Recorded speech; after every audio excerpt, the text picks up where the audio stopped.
আলাইকুম, welcome back to my channel Zakia's cooking blog থেকে আরও একটি নতুন ভিডিও দেখার জন্য সবাইকে স্বাগতম।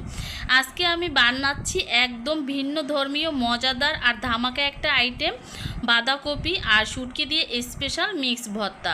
শুরুটা ছিল একেবারেই সাদামাটা, কিন্তু যখন কড়াইতে শুটকির ঘ্রাণ উঠলো, শুটকি যোগ হলো আর বাঁধাকপি নরম হয়ে সব কিছু একসাথে মিশে গেল, তখনই বুঝলাম আজ কিছু স্পেশাল হতে যাচ্ছে। আমি নিজেকেই বললাম এটা কিন্তু স্পেশাল ভর্তা না, এটা একদম স্বাদে এক্সপিরিয়েন্স। তারপরে একে একে মশলাগুলো উপকরণগুলো মিক্স করে ভর্তাটা তৈরি করে নিব। তো চলো বন্ধুরা, কিভাবে মিক্স ভর্তাটা তৈরি করি দেখা যাক। খুবই মজাদার একটা ভর্তা, না করলে কিন্তু মিস করবে। তো আমি কিন্তু অফ ক্যামেরায় সব কিছু কেটে নিব। তো প্রথমে দেখো, এখানে কিন্তু নিয়েছি বাঁধাকপি আর শুটকি, পেঁয়াজ কুচি, কাঁচামরিচ, শুকনো মরিচ, রসুন, আর বাঁধাকপির সাথে কিন্তু আমি কয়েকটা সিমও দিয়েছি আর বরবটি দিয়েছি। যেহেতু মিক্স ভর্তা, এখানে আমি অনেক কিছুই মিক্স করেছি। তোমরা চাইলে এগুলো স্কিপ করে বাঁধাকপি আর শুটকি দিয়ে ভর্তাটা তৈরি করে নিতে পারো। তো শুটকিটা কিন্তু আমি গরম পানি দিয়ে একটু ধুয়ে নিচ্ছি ভালোভাবে। এখানে ছুরি শুটকি নিয়েছি, বড় সাইজের একটা, ছোট ছোট টুকরো করে নিয়েছি। এখন আমি চুলায় চলে যাব। তো চুলায় বেশ কিছুখানি তেল দিয়ে দিলাম, তেলটা একটু গরম করে নিব হালকা করে, তারপরে শুকনো মরিচগুলো ভেজে নিব। তো দেখো, শুকনো মরিচগুলো এক এক করে তেলের মধ্যে দিয়ে মিডিয়াম আঁচে কিন্তু ভেজে নিতে হবে, তা না হলে কিন্তু মচমচে হবে না। হাই হিট করে ভাজলে কি হবে, শুকনো মরিচগুলো পুড়ে যাবে কিন্তু মচমচে হবে না। তো দেখো, মিডিয়াম আঁচ করে কিন্তু আমি শুকনো মরিচগুলো একদম লালচে করে ভেজে নিচ্ছি। তো শুকনো মরিচগুলো ভাজা হয়ে গিয়েছে। এই পর্যায়ে এখানে দিয়ে দিব পেঁয়াজ কুচি আর রসুন। এখানে আমি গোটা গোটা রসুন নিয়েছি, তোমরা চাইলে এখানে কেটেও নিতে পারো।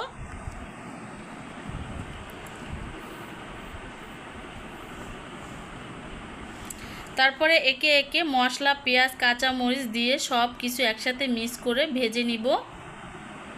তো এখানে কিন্তু আমি কাঁচা মরিচও দিয়ে দিলাম। কাঁচা মরিচ দিলে কি হয়, ভর্তাটার স্বাদটা কিন্তু আরও বেড়ে যায়।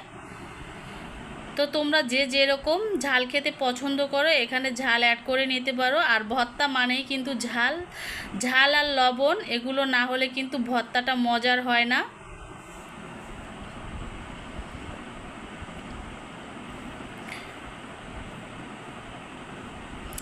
তারপরে দিয়ে দিলাম কড়াইতে শুটকি। শুটকিটা দেওয়ার পরে অন্য রকম সুবাসে ভরে গেল ঘর, খুবই সুন্দর লাগছিল।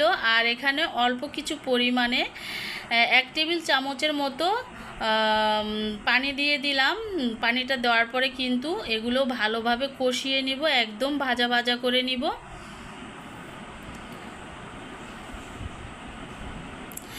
যারা বলে ভর্তা মানে সাধারণ, তারা এই প্লেটে 1 প্লেট ভাত এই ভর্তা দিয়ে খেয়ে দেখবে বন্ধুরা, অনেক ভালো লাগবে। আর এখানে কালারের জন্য কিন্তু আমি শুকনো মরিচের গুঁড়ো দিয়ে দিলাম অ্যাড করে।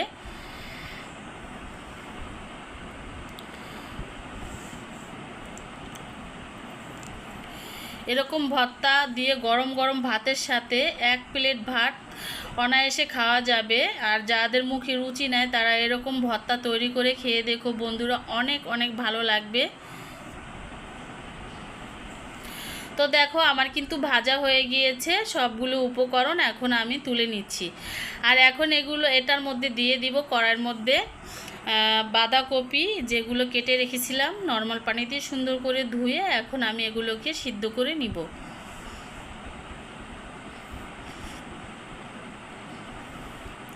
তারপরে দিয়ে দিলাম স্বাদ মতো লবণ, যেহেতু ওখানে লবণ অ্যাড করা হয়েছে। এখানে আধা চা চামচের মতো লবণ দিলাম, হলুদ, একটু হলুদের গুঁড়ো আর একটু মরিচের গুঁড়ো দিয়ে ভালোভাবে সেদ্ধ করে নিব।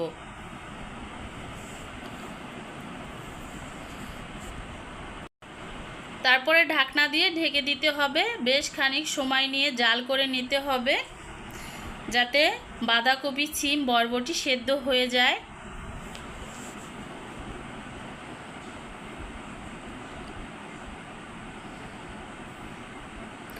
তো তো ভিডিওটি দেখতে দেখতে যারা এখনও একটা লাইক দাও না, প্লিজ একটা লাইক দিবে। আর নতুন যারা বন্ধুরা আছো আমার চ্যানেলটি সাবস্ক্রাইব করে আমার পাশে থাকবে এবং পাশে থাকা বেল আইকনটি অন করে রাখবে, যাতে নতুন নতুন ভিডিও আপলোড করার সঙ্গে সঙ্গে তোমাদের কাছে পৌঁছে যায়।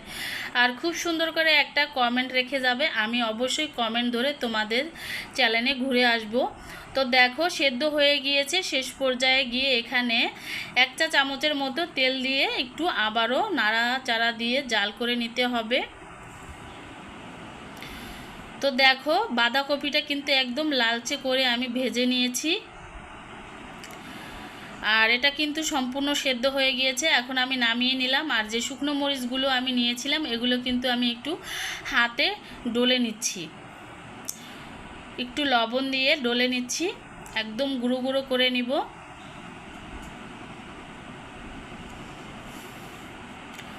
আর এদিকে দেখো যে রসুন, পেঁয়াজ, কাঁচামরিচ, শুটকি এগুলো কিন্তু আমি একটা বাটনায় বেটে নিচ্ছি হাতের সাহায্যে। আর এই বাটনায় বেটে ভর্তা করলে যে কতটা মজাদার হয়, যারা খেয়েছো তারাই জানো। আর যাদের বাটনা নেয় তারা কিন্তু পাটায় বেটে এই ভর্তাটা তৈরি করে নিতে পারো। খুবই সুন্দর একটা ফ্লেভার বের হয়ে এসেছে, খুব ভালো লাগছিল, মনে হচ্ছিল যে এটা দিয়ে ভাত খেয়ে ফেলি।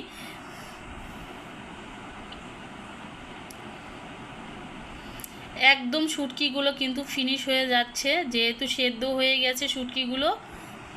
আর এই শুটকির ভর্তার মধ্যে একটু কামড় লাগলে খুবই ভালো লাগে। আর এখন বাঁধাকপিগুলো কিন্তু বাটনার মধ্যে দিয়ে বেটে নিব।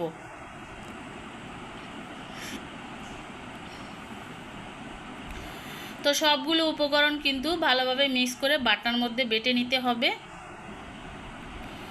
আর লবণটা ঠিকঠাক হয়েছে কিনা দেখে নিতে হবে, যেহেতু সব কিছু উপকরণে অল্প অল্প করে লবণ দেওয়া হয়েছে, কম বেশি হতে পারে, দেখে নিতে হবে।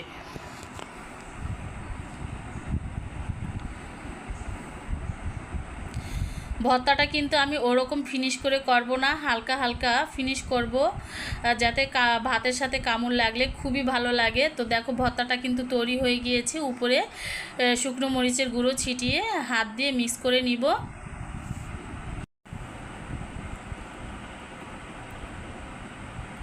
আর এখানে কিন্তু কাঁচা ধনেপাতা দেব।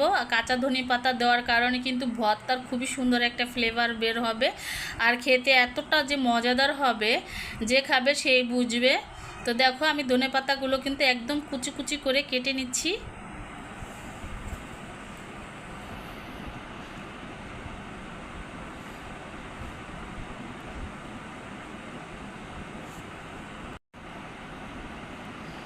তো ধনেপাতা আর শুকনো মরিচগুলো ভালোভাবে হাত দিয়ে মিক্স করে নেব। তো তৈরি হয়ে গেল একদম পারফেক্ট মজাদার লোভনীয় একটা ভর্তা। শুটকি আর বাঁধাকপি দিয়ে যে এত মজাদার ভর্তা হয়, না খেলে বুঝতেই পারবে না বন্ধুরা, গরম গরম ভাতের সাথে একদম জমে যাবে। তো লবণটা একদম পারফেক্ট হয়েছে, একটু দেখে নিলাম, অনেক মজাদার হয়েছিল। আর এখন কিন্তু আমি এই বাটনায় ভাত নিয়ে খাবো।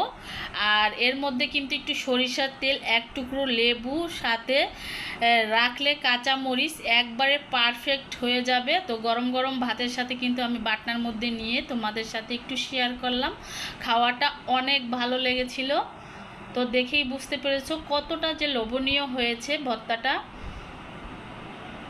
আর সাথে কিন্তু আমি একটা শুকনো মরিচ নিয়েছি, কামড়ে কামড়ে ভাতের সাথে কামড় দিলে শুকনো মরিচ কিন্তু ভালোই লাগে খেতে। আর যারা বেশি ঝাল প্রিয় তারা এভাবে খেতে পারো।